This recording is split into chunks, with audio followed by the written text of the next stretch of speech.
Mr. Chairman. I want to congratulate Mr. Secretary. It's great to be with you, and I want to associate myself with Chairman Cole's comments about the work that we do in a bipartisan manner for our veterans. I'm a new appropriator. I was on the Veterans Affairs Committee for 6 years prior to joining the Appropriations Committee, and I was both chair and ranking member of the Economic Opportunities Subcommittee. So I had an opportunity to work with lots of different great Republicans and Democrats alike, and we got scores of bills through and signed into law, both by President Trump and then by President Biden.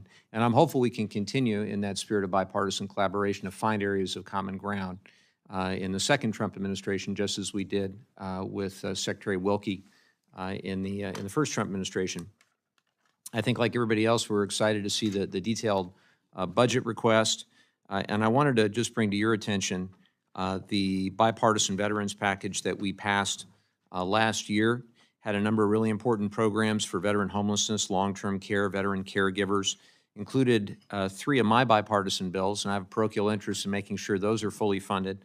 One in particular, the CVSO Act, that's with Kathy McMorris Rogers, Brad Finstad, and Chris Pappas, which authorized $10 million in funding for grants to states to improve outreach to veterans and increase the number of county veteran service officers, very important for regions like mine in San Diego.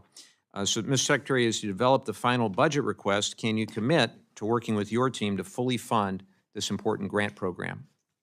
Yes, and Congressman, I appreciate your words and comments. I can, because as most on this committee know, that was my hallmark here, is working bipartisanly to get stuff done, and we've done that before. Yes, I mean, you've also brought up something that's very important to me, and I've actually went to our county veterans, our state veterans. We've not done a good job, I think, at the VA over a long-term period of actually utilizing those state benefits, our state partnerships, and our county partnerships, because they're so important, because especially in the county side, this is where most people go because they know each other. It's that veteran knowing veteran. So for me, yes, this is something that's a priority for me going forward. It's going to be something we can definitely work across the aisle. And Ms. McMorris Rogers and I did a lot of things together as well. So it's good to see y'all do that. But we will, yes. That's great. I appreciate that very much.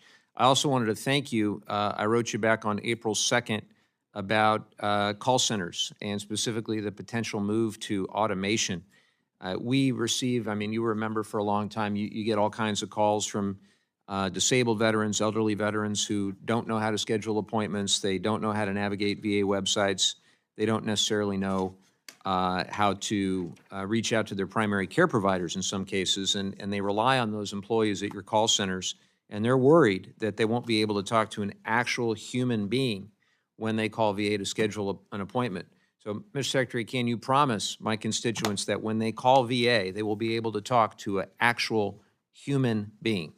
Yeah, that's our intention. One of the things that I appreciate you asking this, because it's important to me, because as someone who deals a lot in my district, and most of you did as well, with older veterans who are just looking for answers, especially trying to. What became surprising to me is we have it's approximately, and I have to get this number, over 200 and possibly 250 call centers associated with the VA.